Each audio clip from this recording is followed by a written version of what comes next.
கம்முன்னு இருக்க வேண்டிய இடத்துல கம்முன்னு இருக்கணும், கும்முன்னு இருக்க வேண்டிய இடத்துல கும்முன்னு இருக்கணும். இது யார் சொல்றது? திரு விஜய் அவர்கள். அரசியல் அப்படி இருக்க முடியுமானே? கம்முன்னு இருக்க வேண்டிய இடத்துல கம்முன்னு இருப்பேன், கும்முன்னு இருக்க வேண்டிய இடத்துல கும்முன்னு இருப்பேன். திரு விஜய் அவங்ககிட்ட கேளுங்க, ஐயா கம்முன்னு இருங்க, கும்முன்னு இருங்க, பேச வேண்டிய இடத்துல பேசுங்கன்னு நீங்க விஜய்கிட்ட சொன்னாவே நல்ல அரசியல்வாதியாக வருவார். இவ்வளவு பிரச்சனை நடக்குது, இவ்வளவு சண்டைகள் நடக்குது. நான் பேசவே மாட்டேன், நான் வேடிக்கை மட்டும் பார்ப்பேன்னா உங்களை நம்பி எப்படி மக்கள் ஆட்சி பொறுப்பை கொடுப்பாங்க?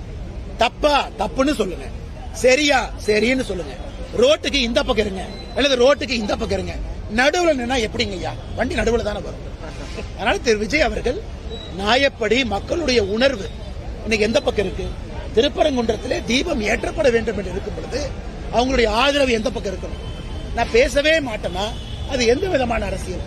நான் தமிழ்நாட்டில் தொடர்ந்து சொல்றது, விஜய் அரசியல் இருக்கட்டும், அவர் சித்தாந்தத்தை சொல்லட்டும், மக்கள் ஓட்டு போட்டு முடிவெடுக்கட்டும்.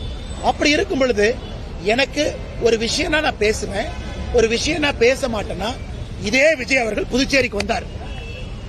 நம்முடைய ஆட்சியில, கூட்டணி ஆட்சியில ஒரு எம்எல்ஏ மந்திரி ஆயிட்டாரு, அவர் சிறுபான்மையர் அப்படிங்கறக்காக அவருக்கு பொறுப்பு கொடுக்கணும் விஜய் பேசினாரா இல்லையாங்கண்ணா? பேசினாரா இல்லையா? அன்னைக்கு சிறுபான்மையர் பேசின விஜய் திருப்பரங்குன்றத்தில் பெரும்பான்மையருக்கு ஏன் பேசல?